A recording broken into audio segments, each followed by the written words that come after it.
আজকে আমরা analytic function নিয়ে আলোচনা করব। প্রিভিয়াস লাস্ট কয়েক বিসিএস এ দেখা গেছে অ্যানালাইটিক ফাংশন থেকেও কিন্তু এক সেটের মতো কোশ্চেন কিন্তু আমরা দেখছি। ঠিক আছে, সো এটাও ইম্পর্টেন্ট। তবে এই লেকচারটা অনেক বেশি ইজি। আর অন্য যে কোনো লেকচারের চেয়ে এটা খুব বেশি ইজি। এখানে জাস্ট অল্প কয়েকটা, এখানে থিওরেম নাই বললেই চলে, সব হচ্ছে ম্যাথমেটিক্যাল টাইপ প্রবলেম।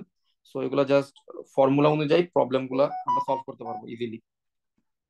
সো আমরা আর কথা না বাড়ে শুরু করি। অ্যানালিটিক ফাংশন, এটা কিন্তু কমপ্লেক্স ভ্যারিয়েবলের জন্য ফাংশনটা অ্যানালিটিক কিনা এটা হচ্ছে আমরা এখানে শিখবো। তো সর্বপ্রথম আমাদের জানা লাগবে যে একটা কমপ্লেক্স ভ্যারিয়েবলের ফাংশন দেখতে কেমন হয়, বা সেই ফাংশনের ফর্ম গুলা কিরকম হয়, সেটা আমাদের আগে জানা লাগবে। ঠিক আছে, আচ্ছা। তো এটা জানার আগে আমরা তো এই ফর্মুলাটা জানি, e to the power i theta is equal to cos theta যোগ আই সাইন থিটা। অথবা সাইন জেড কে যে e to the power i z minus e to the power minus i z divide by two i লেখা যায়। Cos z কে যে e to the power i z plus e to the power minus i z divide by two, এটা লেখা যায়। এটা কিন্তু আমরা জানি, ঠিক আছে। সো এটা আর এক্সপ্লেন করলাম না। তো আমরা যেটা বললাম যে আমরা অ্যাকচুয়ালি কমপ্লেক্স যে ফাংশন গুলো থাকে, এই ফাংশন গুলোকে কিভাবে একটা রিয়েল পার্ট আর একটা ইমাজিনারি পার্টের মাধ্যমে রিপ্রেজেন্ট করতে হয়, এইটা এখন আগে একটু শিখে নেই। তারপরে হচ্ছে আমরা অ্যানালিটিক ফাংশনে যাব, যাতে আমাদের অ্যানালিটিক ফাংশনের প্রবলেমগুলো করতে সুবিধা হয়। ঠিক আছে, আচ্ছা। তো প্রথমে আমরা দেখি একটা complex function F of Z কে U plus I into V আকারে রিপ্রেজেন্ট করা যায়। ঠিক আছে, যেখানে ইউ হচ্ছে তার রিয়েল ফাংশনটা, রিয়েল পার্টের ফাংশন, আর ভি হচ্ছে তার ইমাজিনারি ফাংশন। ঠিক আছে, ইমাজিনারি ফাংশন। এখন আমরা কয়েকটা প্রবলেম দেখবো যেগুলা আমাদের জেড এর মাধ্যমে দেওয়া থাকবে, ওইটাকে আমরা এক্স ওয়াই এর মাধ্যমে রিপ্রেজেন্ট করে সেটাকে আমরা ইউ আর ভি তে আলাদা আলাদা করে রিপ্রেজেন্ট করব। ঠিক আছে, যেমন প্রথম যে ফাংশনটা হচ্ছে F Z is E to the power Z, এটা একটা কমপ্লেক্স ফাংশন, এটাকে আমরা ইউ প্লাস আই ভি আকারে রিপ্রেজেন্ট করার চেষ্টা করব। সো প্রথমে আমরা জেড মানে কিন্তু আমরা জানি x plus I y. So z is equal to হচ্ছে x plus I y. So e to the power z, তো এখানে আমরা এক্স প্লাস আই ওয়াই বসাই দিলাম। এরপরে এক্সপোনেনশিয়ালের নিয়ম অনুযায়ী এটাকে লেখা যাবে e to the power x into e to the power i y. আবার e to the power i y কে লেখা যাবে অয়লারের ফর্মুলা থেকে y plus I into sine y. তারপর আমরা যখন ই টু দি পাওয়ার এক্স টা গুণ করে দিলাম, তখন একটা পার্ট হচ্ছে e to the power x into cos y, আর একটা পার্ট হচ্ছে e to the power x into sine y. E to the power x into cos y এর সাথে কিন্তু কোনো ইমাজিনারি পার্ট নাই, আই নাই, তাই এটা হচ্ছে ইউ হবে, এটা হচ্ছে ভি হবে। সো আমরা বুঝতে পারলাম যে কিভাবে একটা কমপ্লেক্স ভ্যারিয়েবল ফাংশনকে তার একটা রিয়েল ফাংশন আর একটা ইমাজিনারি ফাংশন আলাদা আলাদা করে সেপারেট করতে হয়। ঠিক আছে, এটা আমরা আশা করি এই প্রবলেম থেকে বুঝতে পারলাম। আরো দু একটা এক্সাম্পল দেখাই, বুঝতে সুবিধা হবে তাহলে। যেমন সাইন জেড হচ্ছে একটা ফাংশন দেওয়া আছে, এই সাইনকে আমার হচ্ছে কি রিয়েল ফাংশন আর ইমাজিনারি ফাংশনের যোগফল আকারে রিপ্রেজেন্ট করতে হবে। তো জেড জেড এর জায়গায় আমরা এক্স প্লাস বসাই দিলাম। এখন এক্স প্লাস আই ওয়াই এর জায়গায় এবার আমরা হচ্ছে সাইন এ প্লাস বি এর ফর্মুলাটা ফলাবো। Sine A cos B, cos A sine B, ওই ফর্মুলাটা ফলাইলাম। এখন কজ আই ওয়াই, আচ্ছা আমরা কজ আই ওয়াই কে আমরা কি লিখতে পারি, আমরা একটু আগে এই যে উপরে যে ফর্মুলাটা দেখে আসছি, কস জেড কে এই যে এই ফর্মুলায় লেখা যায়, সাইন জেড কে এই ফর্মুলায় লেখা যায়। এই দুইটা ফর্মুলাকে এখন আমরা কাজে লাগাবো। তাহলে এই দুইটা ফর্মুলা যদি কাজে লাগাই, তো সবশেষে আমরা এখানে একটা রিয়েল ফাংশন পাবো, একটা ইমাজিনারি ফাংশন পাবো। এই ম্যাথগুলো পরীক্ষা আসবে না, জাস্ট বোঝার সুবিধার্থে আর কি আমি একটু দেখাইলাম এখানে। ঠিক আছে, তাহলে আশা করি এই পর্যন্ত বোঝা গেছে যে যে কোনো একটা যদি রিয়েল কমপ্লেক্স ভ্যালুড ফাংশন দেওয়া থাকে, ওই ফাংশনটাকে কিন্তু আমরা ইউ আর আই ভি আকারে আলাদা করতে পারি, সেপারেট করতে পারি। এবং ওইটা সেপারেট করাটা আমাদের জন্য খুব দরকার হবে আমাদের অ্যানালিটিক ফাংশন প্রুফ করার ক্ষেত্রে। ঠিক আছে, তাহলে এই পর্যন্ত আমরা বুঝতে পারলাম। যেমন এখানে আরো একটা প্রবলেম দেওয়া আছে, F Z is equal to Z cube plus Z plus one. তাহলে এখানে আমরা প্রত্যেকটা জেড এর জায়গায় আমরা এক্স প্লাস আই ওয়াই বসাই দিব।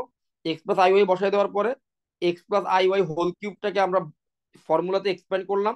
তারপর সব শেষে আই গুলাকে কমন নিব, আর আই ছাড়া গুলাকে আলাদা রাখলাম। আই ছাড়া গুলাই হচ্ছে আমার ইউ অফ এক্স ওয়াই হবে, আর আই এর সাথে যেই ফাংশনটা আছে এটাকে বলবো আমরা ভি অফ এক্স ওয়াই। তো আশা করি এই পর্যন্ত বোঝা গেছে। এখন আমরা আমাদের মূল আলোচনায় চলে আসি। তো অ্যানালাইটিক ফাংশন এই জিনিসটা কি, একটা থিওরিটিক্যাল ব্যাখ্যা দিব, আর একটা ম্যাথমেটিক্যালি এটার চিনার উপায়টা বলবো। থিওরিটিক্যাল ব্যাখ্যাটা হচ্ছে কোন একটা ফাংশন এফ, সে যদি কোনো একটা বিন্দুতে ডিফারেন্সিয়াল হয়, এবং সেই বিন্দুকে ঘিরে যদি কোনো একটা নেইবারহুড অথবা কোনো একটা সার্কেল বা কোনো একটা রিজিয়ন কল্পনা করা হয় বৃত্তাকার, ওই রিজিয়নের প্রত্যেকটা পয়েন্টে যদি সে ডিফারেন্সিয়েবল হয়, ঠিক আছে, তখন আমরা ওই ফাংশনটাকে বলবো ওই বিন্দুতে অ্যানালাইটিক। অ্যানালাইটিক মানে কি? অ্যানালাইটিক মানে হচ্ছে একটা বিন্দু এবং তার চারপাশের সার্কুলার রিজিয়নের ভিতরে সে ডিফারেন্সিয়েবল, এটাকে বলা হয় অ্যানালাইটিক। তো আমাদের আজকের ক্লাস করার জন্য এই থিওরিটিক্যাল ডেফিনেশনের কোনো দরকার নেই। তো আমি থিওরিটিক্যাল ডেফিনেশনের গভীরতায় যাব না, আমরা বরং অ্যানালাইটিক ফাংশনের ম্যাথমেটিক্যালি কিভাবে চিনবো একটা ফাংশন অ্যানালাইটিক কিনা সেই ডেফিনেশনে চলে আসি। প্রথমত, আমার যে কমপ্লেক্স ভেরিয়েবল ফাংশনটা দেওয়া থাকবে, ওই ফাংশনটাকে আমার এফ অফ জেড, এই ফাংশনটাকে আমার কি করতে হবে, ইউ অফ এক্স ওয়াই আর I into V of X Y, এটাতে আগে কনভার্ট করে নিতে হবে। আগে কি করতে হবে, কমপ্লেক্স ভেরিয়েবল ফাংশনটাকে একটা real function plus I into একটা ইমাজিনারি ফাংশনে কনভার্ট করে নিতে হবে, ঠিক আছে। তাহলে আমার ফাংশনে দুইটা পার্ট হয়ে গেল, একটা ইউ একটা ভি। এরপরে যেটা করতে হবে, যে অ্যানালিটিক ফাংশন এটা চেক করার জন্য কি করতে হবে, এই যে আমার ইউ আর ভি আছে, এই ইউ আর ভি কি কশি রিমেন ইকুয়েশন স্যাটিসফাই করে কিনা সেটা চেক করতে হবে। এখন কশি রিমেন ইকুয়েশনটা স্যাটিসফাই কখন করবে, যদি আমি ইউ এর পার্শিয়াল ডেরিভেটিভ এক্স এর রেসপেক্টে ইউ অফ এক্স আর ভি এর পার্শিয়াল ডেরিভেটিভ ওয়াই এর রেসপেক্টে ভি অফ ওয়াই, এরা যদি সমান হয় এবং ইউ এর পার্শিয়াল ডেরিভেটিভ ওয়াই এর রেসপেক্টে ইউ অফ ওয়াই সেটা যদি মাইনাস ভি অফ এক্স এর সমান হয়, তাহলে আমরা বলবো আমাদের এই কমপ্লেক্স ভ্যারিয়েবল ফাংশনটা কশি রিমেন ইকুয়েশনকে স্যাটিসফাই করছে, ঠিক আছে। তখন আমরা কি বলবো, এই কমপ্লেক্স ভ্যারিয়েবল ফাংশনটা কি করছে, কশি রিমেন ইকুয়েশনকে স্যাটিসফাই করছে। আর যদি আমার ফাংশনটাকে যদি ইউ আর ভি তে আলাদা করা না যায়, সেই ক্ষেত্রে আমরা কি করব, ডেল অফ জেড বার, এই জেড বারের সাপেক্ষে পার্শিয়াল ডেরিভেটিভ করে দিব ওই জেড এর ফাংশনটাকে। জেড এর ফাংশনটাকে যদি জেড বারের সাপেক্ষে পার্শিয়াল ডেরিভেটিভ করে যদি জিরো পাই, তাহলেও এটা কশি রিমেন ইকুয়েশনকে স্যাটিসফাই করবে। তার মানে কশি রিমেন ইকুয়েশন স্যাটিসফাই করার উপায় হচ্ছে দুইটা। একটা হচ্ছে আমি এক্স ওয়াই এর ফাংশনে কনভার্ট করব জেডটাকে, এক্স ওয়াই এর ফাংশনে কনভার্ট করার পরে ইউ এর এক্স এর সাপেক্ষে পার্শিয়াল ডেরিভেটিভ ভি এর ওয়াই এর সাপেক্ষে পার্শিয়াল ডেরিভেটিভ সমান হইতে হবে, ইউ এর ওয়াই এর সাপেক্ষে পার্শিয়াল ডেরিভেটিভ ভি এর এক্স এর সাপেক্ষে পার্শিয়াল ডেরিভেটিভের নেগেটিভ অংশের সমান হতে হবে। যদি এই দুইটা জিনিস সমান হয়, তখন আমি বলবো এটা কশি রিমেন ইকুয়েশনকে স্যাটিসফাই করছে। কিন্তু কশি রিমেন ইকুয়েশনকে স্যাটিসফাই করলেই কি এটা অ্যানালাইটিক ফাংশন হবে? না, আরো একটা জিনিস স্যাটিসফাই করতে হবে। সেটা কি? সেটা হচ্ছে এই যে আমি কশি রিমেন ইকুয়েশন স্যাটিসফাই করার জন্য ফার্স্ট পার্শিয়াল ডেরিভেটিভ গুলো বের করলাম, একটা হচ্ছে ইউ এক্স, একটা হচ্ছে ভি ওয়াই, একটা হচ্ছে ইউ ওয়াই, একটা হচ্ছে ভি এক্স। এই যে চারটা ফার্স্ট পার্শিয়াল ডেরিভেটিভ বের করলাম, এই ফার্স্ট পার্শিয়াল ডেরিভেটিভ চারটাকে কি হইতে হবে, কন্টিনিউয়াস হইতে হবে আর এর মধ্যে। তার মানে অ্যানালাইটিক ফাংশন হওয়ার জন্য কয়টা শর্ত, দুইটা শর্ত। প্রথমত কশি রিমেন ইকুয়েশনকে স্যাটিসফাই করতে হবে, দ্বিতীয়ত হচ্ছে U X V X U Y V Y, এই চারটা ফাংশনকে কি হইতে হবে, কন্টিনিউয়াস হইতে হবে। সো এই দুইটা জিনিস স্যাটিসফাই করলে তখন আমি বলে দিব ফাংশনটা হচ্ছে অ্যানালিটিক ফাংশন। ওকে, তো অ্যানালিটিক ফাংশন কিনা এটা চেক করার জন্য আমাদের কিন্তু প্রবলেম পরীক্ষায় দেওয়া হয়, বিসিএস এর প্রশ্ন কিন্তু এর আগে আসছে। সো এখন পর্যন্ত অ্যানালিটিক ফাংশনের ডেফিনেশনটা বুঝছো কিনা আগে বল, তাহলে আমি কয়েকটা প্রবলেম দেখালে একদম ক্লিয়ার হয়ে যাবে জিনিসটা। বুঝতে পারছি। আচ্ছা, এখন আমরা, আচ্ছা কিছু ফাংশন আছে, এখন আমরা হচ্ছে একটা ফাংশন কন্টিনিউয়াস কিনা এটা তো বের করা যায় বিভিন্ন ভাবে। তো কয়েকটা ফাংশন আছে, ফাংশন গুলো কিন্তু আমরা চিনে রাখি। একটা হলো e to the power x, exponential function, sine function, cos function, polynomial function আর কনস্ট্যান্ট ফাংশন। এরা কিন্তু অলওয়েজ কন্টিনিউয়াস, এরা কিন্তু কন্টিনিউয়াস এভরিহোয়ার, এরা কিন্তু সব জায়গায় কন্টিনিউয়াস থাকে, ঠিক আছে।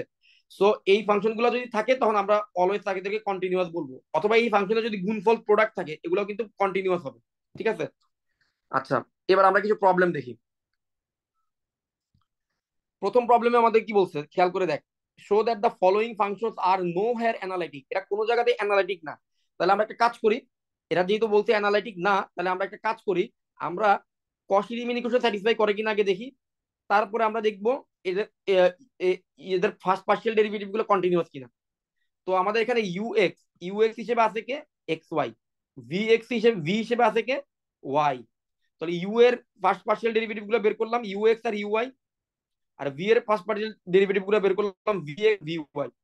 তো আমরা দেখতেছি ইউ এক্স কিন্তু ভি ওয়াই এর সমান হয় নাই। দেখতো ইউ এক্স কি ভি ওয়াই এর সমান হয়েছে, হয় নাই। তার মানে কস এলিমেন্ট ইকুয়েশন স্যাটিসফাই করে নাই, আর কস এলিমেন্ট ইকুয়েশন অলরেডি অ্যানালাইজ। ঠিক আছে, পরের প্রবলেমে যাই। এখানে আমাদের ইউ এর ভ্যালু দেওয়া আছে 2xy, আর ভি এর ভ্যালু দেওয়া আছে X square minus Y square.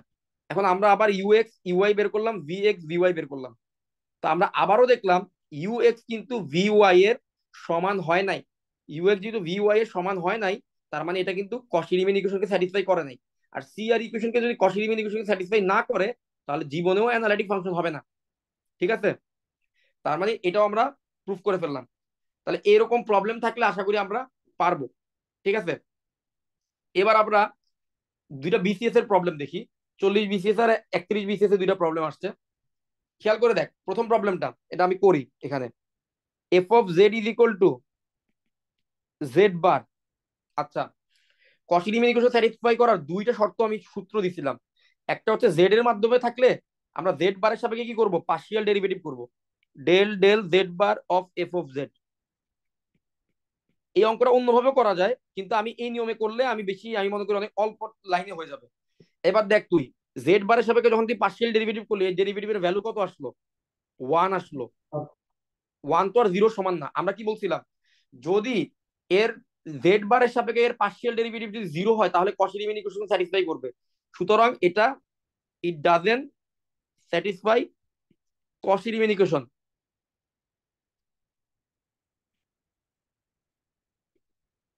So Haynes it is not analytic. ঠিক আছে, তাহলে এই প্রবলেমটা কত সহজেই হয়ে গেল। ঠিক আছে, এটা তো 40 বিসিএস আসা একটা প্রবলেম। এটা চাইলে অন্যভাবে করা যায়, ওই জেড বারকে তুই এক্স মাইনাস আই ওয়াই লিখতে পারো, পরে ওইভাবেও করতে পারো, চিন্তা করতে পারো। ঠিক আছে, কিন্তু এভাবেও আমরা করলাম আর কি। ঠিক আছে, আশা করি বুঝতে পারছো। আচ্ছা, আচ্ছা, এবার দ্বিতীয় প্রবলেমটা দেখ। F of Z is equal two modulus Z square. আচ্ছা, জেড ইন্টু জেড বারকে আমরা কি বলতে পারি বলতো, জেড ইন্টু জেড এর কনজুগেট। এদেরকে আমরা বলতে পারি কি বলতো, মডুলাস জেড স্কোয়ার। কারণ তুই খেয়াল করে দেখ, জেড মানে যদি এক্স প্লাস আই ওয়াই হয়, আর জেড বার মানে যদি এক্স মাইনাস আই ওয়াই হয়, এদের গুণফল কিন্তু হচ্ছে x square plus y square. আর x square plus y square কিন্তু হচ্ছে মডুলাস জেড স্কোয়ার, তাই না? মডুলাস জেড মানেই তো হচ্ছে root over x square plus y square, আর মডুলাস জেড এর স্কোয়ার হচ্ছে x square plus y square. So খেয়াল করে দেখ, আমরা কি করতে পারবো, এই যে এইটাকে চাইলে লিখতে পারবো জেড ইন্টু জেড কনজুগেট। এবার তুই ফাংশন অফ জেড কে ডেল জেড বারের সাপেক্ষে পার্শিয়াল ডেরিভেটিভ কর। ডেল জেড বারের সাপেক্ষে পার্শিয়াল ডেরিভেটিভ করলে কি আসবে, Z into Z bar. So partial derivative করলে এটা হয়ে যাবে শুধু Z, which is not equal to 0। তার মানে কি হবে বলতো, এইটাও কশি রিমেন ইকুয়েশনকে স্যাটিসফাই করে নাই। তার মানে এটা অ্যানালাইটিক না, এটাও কিন্তু অ্যানালাইটিক না। প্রমাণ করতে বলছিল এরা কোনো জায়গায় অ্যানালাইটিক না। সো আমরা প্রমাণ করে ফেললাম, এটা দুইটা বিসিএস আসা প্রবলেম। সো আশা করি এই প্রবলেমটা বুঝতে পারছো। এটা আমরা করলাম কোন সূত্র দিয়ে, এই যেটা আমরা হচ্ছে সেকেন্ড সূত্রটা দিয়ে করলাম। কশি রিমেন ইকুয়েশন স্যাটিসফাই করার একটা হচ্ছে ডিরেক্ট পার্শিয়াল ডেরিভেটিভের একটা ফর্মুলা আছে জেড এর সাপেক্ষে, জেড বারের সাপেক্ষে। এই ফর্মুলা দিয়েও তুই প্রমাণ করতে পারবি। আবার হচ্ছে এক্স ওয়াই এর ফাংশনে যদি কনভার্ট করো, জেড কে তো এক্স ওয়াই এর ফাংশনে কনভার্ট করা যায়, এক্স ওয়াই এর ফাংশনে কনভার্ট করলে এই ফর্মুলা দিয়েও করতে পারবি। ঠিক আছে, তো আমরা এই ফর্মুলা দিয়ে কিছু প্রবলেম দেখলাম, এই ফর্মুলা দিয়েও কিছু প্রবলেম দেখলাম। আচ্ছা, এবার আমরা এতক্ষণ পর্যন্ত যে প্রবলেমগুলো দেখলাম, এগুলোর ভিতরে আমরা কিন্তু দেখলাম যে ফাংশনগুলো অ্যানালাইটিক হয় না। এখন আমরা দেখব ফাংশন অ্যানালাইটিক হয় এমন কিছু প্রবলেম দেখব। ঠিক আছে, আচ্ছা, এখানে বলছে show that the following functions are analytic. ঠিক আছে, এই যে ধর ই টু দি পাওয়ার জেড এর এই ফাংশনটাকে আমি দেখাই এটা অ্যানালিটিক কিনা। আচ্ছা, ই টু দি পাওয়ার জেড এই ফাংশনটাকে অ্যানালিটিক, আমি বাকিগুলো দেখাইলাম না, এগুলো সবগুলো সেম টাইপের। ঠিক আছে, ই টু দি পাওয়ার জেড এই ফাংশনটাকে অ্যানালিটিক দেখাইতে বলছে। তাহলে এটা কাজ করি, এটাকে জেডটাকে এক্স প্লাস আই ওয়াই লিখি। লিখলাম x plus I y, e to the power x into e to the power i y, e to the power i y কে power cos y plus I into sine y ভাঙলাম। এবারে গুণ দিলাম, e to the power x into cos y যোগ i into e to the power x into sine y. তাহলে আমি you পেয়ে গেলাম, আমি ভি ও পেয়ে গেলাম, ইউ আর ভি পেয়ে গেলাম। এবার ইউ এক্স বের করলাম, ইউ ওয়াই বের করলাম, ভি এক্স বের করলাম, ভি ওয়াই বের করলাম। আমি দেখলাম যে ইউ এক্স আর ভি ওয়াই সমান, ইউ ওয়াই আর ভি মাইনাস ভি এক্স সমান। তার মানে কশি রিমেন ইকুয়েশন স্যাটিসফাই করছে। But Cauchy Riemann equation satisfy করলেই কি আমি বলতে পারি এই ফাংশনটা অ্যানালাইটিক? না, আমি কিন্তু বলতে পারি না। এখন আমাকে দেখতে হবে এর ফার্স্ট পার্শিয়াল ডেরিভেটিভ গুলো কি কন্টিনিউয়াস কিনা। ঠিক আছে, খেয়াল করে দেখ, এখানে চারটা ফার্স্ট পার্শিয়াল ডেরিভেটিভ আছে। ইউ এক্স আছে,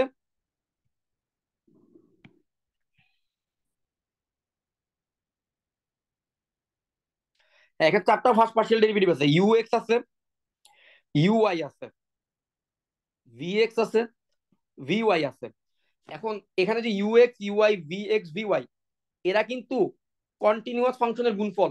ই টু দি পাওয়ার এক্স একটা কন্টিনিউয়াস ফাংশন, কজ ওয়াই একটা কন্টিনিউয়াস ফাংশন, দুইটা কন্টিনিউয়াস ফাংশনের প্রোডাক্টও কিন্তু একটা কন্টিনিউয়াস ফাংশন হয়। তাহলে U extra continuous function, similar ওয়েতে ইউ ওয়াইটাও কন্টিনিউয়াস ফাংশন, ভি এক্সটাও কন্টিনিউয়াস ফাংশন, ভি ওয়াইটাও কন্টিনিউয়াস ফাংশন। তার মানে দুইটা কন্ডিশন কিন্তু স্যাটিসফাই করছে। প্রথম কন্ডিশন হচ্ছে এই যে ইউ এক্স ভি ওয়াই এরা প্রথম কন্ডিশন হচ্ছে কসি লিমিটেশন স্যাটিসফাই করছে। দ্বিতীয় কন্ডিশন হচ্ছে U X U Y V X V Y এরা হচ্ছে কন্টিনিউয়াস। সুতরাং E to the power Z কিন্তু অ্যানালিটিক। ঠিক আছে, তাহলে অ্যানালাইটিকের আলোচনা পর্যন্ত বুঝছো কিনা? তারপরে আমরা হারমোনিক ফাংশনে যাব, এরপরে আমাদের শেষ। অ্যানালাইটিক পর্যন্ত বুঝে গেছে? হ্যালো। হ্যাঁ, বুঝতে পারছি। আচ্ছা, এই ম্যাথটা যদি সেকেন্ড মেথডটা দিয়ে করতাম তাহলে তো এক লাইনে শেষ হয়ে যেত। আচ্ছা, এই ম্যাথ যদি সেকেন্ড মেথডে করতাম তাহলে আবার একটা সমস্যা আছে, বুঝছো? সেকেন্ড মেথডে করলে হুম। আমরা কস্ট লিমিটেশন স্যাটিসফাই করাইতে পারতাম, কিন্তু এটাকে যে আমার আবার ফার্স্ট পার্সিয়াল ডেরিভেটিভ গুলো কন্টিনিউয়াস দেখাইতে হইতো, ওটা তো সমস্যা হইতো। ও, বুঝতে পারছি। এটা যদি করতাম তাহলে আমরা ডেল ডেল জেড বার দিয়ে করলে জিরো চলে আসতো, কস্ট এলিমেন্ট স্যাটিসফাই করে ফেলছে। কিন্তু আমাদের অ্যানালাইটিক দেখাইতে গেলে যদি অ্যানালাইটিক এমন হইতো যেটা অ্যানালাইটিক না দেখাবো, তাহলে আমাদের জন্য আর কি ওই সেকেন্ড মেথডে করলে বেশি ইজি হইতো আর কি। কিন্তু অ্যানালাইটিক দেখাইতে গেলে তো আবার আমাকে ফার্স্ট পার্সিয়াল ডেরিভেটিভ গুলো বের করতে হবে, বুঝতে পারছি। তখন ওই ডাবল কষ্ট করতে হইতো আর কি। আচ্ছা, তাহলে এবার আমরা হারমোনিক ফাংশনে আসি। ওইখান থেকে আমাদের সবচেয়ে ইম্পর্টেন্ট কিছু প্রবলেম আছে, যে প্রবলেমগুলো থেকে বিসিএস এর কোশ্চেন আসেই। ঠিক আছে, ওগুলা করলে এখন আমাদের শেষ। আচ্ছা, হারমোনিক ফাংশন কি? H of X Y. H একটা হারমোনিক ফাংশন হবে কখন? যদি এইচ কে এক্স এর সাপেক্ষে দুইবার পার্সিয়াল ডেরিভেটিভ করি আর ওয়াই এর সাপেক্ষে দুইবার পার্সিয়াল ডেরিভেটিভ করি এবং যোগ করি, যে যোগফল যদি জিরো হয়। অর্থাৎ এইচ যদি এই ইকুয়েশনটাকে বলা হয় ল্যাপলাসের ইকুয়েশন। এইচ যদি ল্যাপলাসের ইকুয়েশনকে স্যাটিসফাই করে তাহলে আমরা এইচ কে বলবো হারমোনিক ফাংশন। ঠিক আছে। আচ্ছা, এখন আমাদের একটা বেসিক একটু জানা লাগবে, সেটা হচ্ছে প্রশ্নে এরকম প্রায় দেওয়া থাকে। কি কি দেওয়া থাকে জানো? এরকম একটা এফ অফ জেড একটা অ্যানালিটিক ফাংশন যদি হয়, তো কি করে ওরা, যেটা করে f of z analytic function ইউটাকে দেয়, ইউ কে দেয় কিন্তু ভি কে দেয় না। ইউ কে দেয় কিন্তু ভি কে কিন্তু দেওয়া হয় না, শুধু ইউ এর মানটাকে দেওয়া হয়। বলা হয় যে ইউ হচ্ছে হারমোনিক, এর হারমোনিক কনজুগেটটা তুমি বের করো, হারমোনিক কনজুগেট হচ্ছে ভি। ঠিক আছে, তাহলে প্রশ্নে ইউ এর মানটা দেওয়া থাকে, আমাদেরকে ভি এর মানটা বের করতে বলে। ভি এর মানটা বের করার পরে ইউ আর ভি কে যোগ করে এফ অফ জেড বা অ্যানালিটিক ফাংশনটাও বের করতে বলা হয়। ঠিক আছে, তাহলে এখন আমরা এই রিলেটেড, এইটাই হচ্ছে শেষ টাইম আজকের ক্লাসের। এই রিলেটেড কিছু প্রবলেম দেখলে আমাদের আজকের ক্লাসটা শেষ হয়ে যাবে। তাহলে আবারও বলি, প্রশ্ন হচ্ছে এফ অফ জেড এর তো দুইটা পার্ট থাকে, একটা analytic function F of Z এর দুইটা পার্ট, একটা হচ্ছে ইউ আর একটা হচ্ছে ভি। ওরা ইউ দিবে কিন্তু ভি কে দিবে না, তো ভি কে আমাদের বের করা লাগবে। ভি কে বের করার পরে আমাদের এফ অফ জেডটাকে সুন্দরভাবে গুছায় লিখতে হবে, এটাই হচ্ছে আমাদের টার্গেট। পরপর তিন বিসিএস এখান থেকে প্রশ্ন আসছে। ঠিক আছে, আচ্ছা তাহলে আমরা এবার এই টাইপটা বোঝার চেষ্টা করি। দেখ, পুরো কোশ্চেনটা বোঝার চেষ্টা কর। ওরা কি বলছে? ওরা বলছে show that U of X Y is harmonic and then find the harmonic conjugate V of X Y. তার মানে ইউ যদি হারমোনিক হয় তাহলে ভি হচ্ছে হারমোনিক, তার হারমোনিক কনজুগেট। তাহলে ইউ দেওয়া আছে, ভি কে আমাদের বের করতে হবে। এরপরে বলছে and the corresponding analytic function F Z. তুই ইউও পেয়ে গেছো, ভিও পেয়ে গেছো, এখন তো তুই এফ জেড কে লিখতেই পারবি, ইউ প্লাস আই ভি। এরপরে তুই এফ জেডটাও বের করবি। তাহলে এই হচ্ছে, দেখ তোকে ইউ কিন্তু দিয়ে দিছে। এখন কথা হচ্ছে তুই ইউ থেকে ভি বের করবি কেমন? যেহেতু ওরা বলে দিচ্ছে ইউ হচ্ছে হারমোনিক, আচ্ছা আগে দেখাইতে বলছে show that U X Y is harmonic, তাহলে আগে আমরা হারমোনিক ফাংশন কিনা সেটা চেক করি। আচ্ছা, ইউ যদি হারমোনিক হইতে হয় তাহলে কি করতে হবে? ইউ কে এক্স এর সাপেক্ষে দুইবার ডেরিভেটিভ করলাম, মাইনাস সিক্স এক্স আসছে। ইউ কে ওয়াই এর সাপেক্ষে দুইবার ডেরিভেটিভ পার্সিয়াল ডেরিভেটিভ করলাম, আসলো হচ্ছে সিক্স এক্স। এবার ইউ এক্স এক্স যোগ ইউ ওয়াই ওয়াই কে যোগ করলাম, জিরো পাইলাম। তার মানে বোঝা গেল ইউ হচ্ছে একটা হারমোনিক ফাংশন। প্রথম পার্টটা আমাদের করা শেষ। আচ্ছা, এখন আমি ইউ থেকে ভি এর মান বের করব কিভাবে? ইউ থেকে ভি এর মান বের করার উপায় হচ্ছে কশি রিমেন ইকুয়েশন।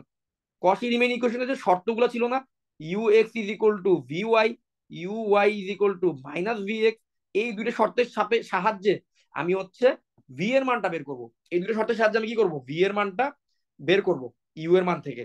তাহলে আমরা একটা কাজ করব, ইউ এক্স এর মান তো দেওয়াই আছে এখানে। আমরা যেটা বলবো সেটা হচ্ছে যেহেতু U X is equal to V Y, তাহলে আমাদের ভি ওয়াই এর মানটা কত হবে? ওই যে প্রশ্ন থেকে আমরা যে ইউ এক্স এর মানটা বের করছিলাম, এই ইউ এক্স এর মান ইজ ইকুয়াল টু হচ্ছে ভি ওয়াই। এখন আমরা কাজ করি, ভি ওয়াই মানে কি? ভি ওয়াই মানে হচ্ছে ভি কে ওয়াই এর সাপেক্ষে পার্শিয়াল ডেরিভেটিভ। এখন আমরা উভয় পাশে ওয়াই এর সাপেক্ষে ইন্টিগ্রেশন করে দেই, তাহলেই তো শেষ। উভয় পাশে যদি ওয়াই এর সাপেক্ষে ইন্টিগ্রেশন করে দেই, তাহলে ভি ওয়াই এর পরিবর্তে চলে আসবে ভি, আর এইখানে একটা ইন্টিগ্রেশন হবে। ইন্টিগ্রেশন হলে টু হয়ে গেল two Y, three X square হয়ে গেল three X square Y, three Y square হয়ে গেল ওয়াই কিউব, প্লাস একটা কনস্ট্যান্ট। এখন দেখ, তুই যখন ওয়াই এর সাপেক্ষে ইন্টিগ্রেশন করতেছস, তোর কনস্ট্যান্টটা কিন্তু এক্স এর ফাংশন হবে অথবা ধ্রুবপদ হবে। তাই আমরা লিখলাম function of G of x, function G of x. এখন আমরা কিন্তু ভি পেয়ে গেছি, বাট ভি এর একটা পার্ট আমি জানি না, ভি এর এই জি এক্স এর মানটা জানি না। এখন এই জি এক্স এর মানটা যদি বের করে ফেলতে পারি, তাহলে আমাদের অঙ্কটা শেষ। এখন জি এক্স এর মানটা বের করার জন্য আমরা হচ্ছে এই সেকেন্ড কশি রিমেন ইকুয়েশনের ফর্মুলাটার সাহায্য নিব। এই যে ভি পেলাম, এই ভিটাকে আমি আবার এক্স এর সাপেক্ষে পার্শিয়াল ডেরিভেটিভ করব। এটাকে যদি এক্স এর সাপেক্ষে পার্শিয়াল ডেরিভেটিভ করি, আমি পাচ্ছি minus six x y plus g prime x. ঠিক আছে, এখন আমরা যেটা জানি যে ভি এক্সটা কার সমান হয়? ভি এক্সটা কিন্তু মাইনাস ইউ ওয়াই এর সমান হয়। আর মাইনাস ইউ ওয়াই এর মান কত? ইউ ওয়াই এর মান ছিল হচ্ছে সিক্স এক্স ওয়াই, এটা শুরুতেই বের করা ছিল। তাহলে মাইনাস ইউ ওয়াই হচ্ছে মাইনাস সিক্স এক্স ওয়াই। ওইখান থেকে কিন্তু minus six x y minus six x y কাটাকাটি চলে গিয়ে g prime x is equal to হবে জিরো। আর তাহলে g x is equal to হবে যে কোনো একটা কনস্ট্যান্ট। ঠিক আছে, g x is equal to কি হবে? যে কোনো একটা কনস্ট্যান্ট হবে। এখন কিন্তু আমি ভি এর আলটিমেট রেজাল্টটা পেয়ে গেলাম। ভি ইজ ইকুয়াল টু হচ্ছে এই যে পুরো ফাংশনটা প্লাস সি ওয়ান। ঠিক আছে, তাহলে আমি ভি পেয়ে গেলাম। এখন আমি ইউ আর ভি কে পাশাপাশি লিখবো। ইউ কে লিখলাম plus I into V K লিখলাম। এখন এটাকে জাস্ট একটু গুছাইতে হবে, এটাকে এমন ভাবে সাজাইতে হবে, সাজায়া আমাদের কি করতে হবে? সাজায়া জেড এর ফাংশনে কনভার্ট করতে হবে, তাহলে আমরা ফুল মার্কস পাবো। আর যদি সাজাইতে না পারি, তাহলে আমাদেরকে ফুল মার্কস দেওয়া হবে না। ঠিক আছে, এখন আমরা এখান থেকে এই যে কমন নিব, এই যে এক্স ওয়াই থেকে কিছু কমন নিব, এক্স প্লাস আই ওয়াই গুলাকে এক জায়গায় আনবো। এগুলাকে এক্স প্লাস আই ওয়াই কে যদি এক জায়গায় আনতে পারি, তাহলে এটার পরিবর্তে আমি জেড কে বসাইতে পারবো। ঠিক আছে, আবার এখানে যদি আমরা X cube plus three X I Y square, A cube plus three A square B plus three A B square plus B cube এর ফর্মুলা আনতে পারি, তাহলে আমরা ওটার পরিবর্তে X plus I Y whole cube আনতে পারবো, আর যেটাকে আমরা লিখতে পারবো জেড কিউব। আর ধ্রুবপদটাকে বাইরে রাখলাম। এইভাবে হচ্ছে কি আমরা জিনিসটাকে যদি সাজায়া জেড এর ফাংশন আকারে আনতে পারি, তাহলে হচ্ছে আমরা একদম ফুল মার্কস পাবো। এই ছিল হচ্ছে একটা অঙ্ক, যেই অঙ্কটা শুরু হয়েছিল কি দিয়ে? শুরু হয়েছিল একটা ইউ এর মান দিয়ে। ওই ইউ এর মানটাকে আমরা প্রথমে প্রমাণ করছি এটা হারমোনিক ফাংশন। তারপরে ইউ এর মানের সাহায্যে আমরা ভি এর মান বের করছি। ভি এর মানের সাহায্যে আমরা F of Z is equal to U plus I V লিখছি। ইউ প্লাস আইভি কে সাজায় আমরা জেড এর মাধ্যমে কিছু একটা রিপ্রেজেন্ট করে ওটাকে লিখে ফেলছি। তাহলে এখন বলতে এই অঙ্কটা বুঝতে পারছি কিনা? এই অঙ্কটা বুঝলে আজকে ক্লাস শেষ,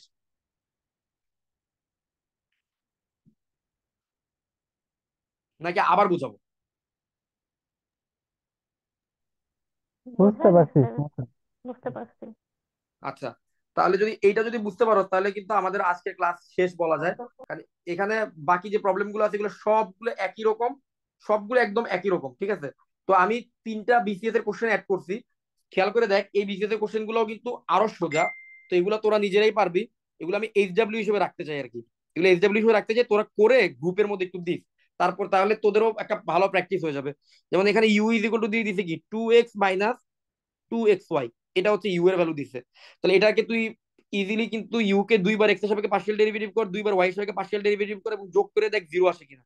তার মানে এটা হারমোনিক হয়ে যাবে। প্রথমে হারমোনিক দেখাইতে বলছে, তারপরে ইউ এর সাপেক্ষে তুই ভি এর মান বের কর, এরপরে কিন্তু তুই অ্যানালিটিক ফাংশনটা লিখতে পারবি। ঠিক আছে, এটাও তোদের এইচডব্লিউ থাকলো। পরে আরেকটা দেখ, 36 37 বিশেষ একই অঙ্ক আসছে, একই অঙ্ক আসছে, খুবই সোজা, এগুলো কিন্তু খুব সোজা অঙ্ক। এই জন্য আমি এগুলো করতেছি না, এগুলো একটু এইচডব্লিউ দিলাম।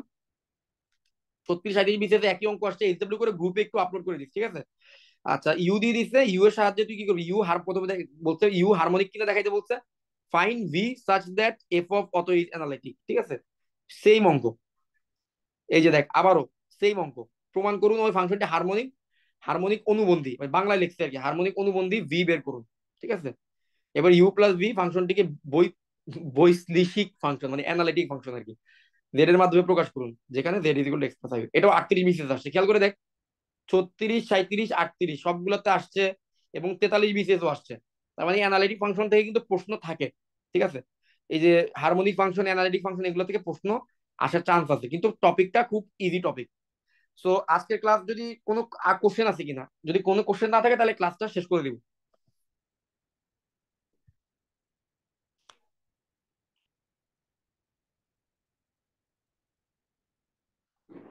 আচ্ছা ঠিক আছে, হ্যাঁ।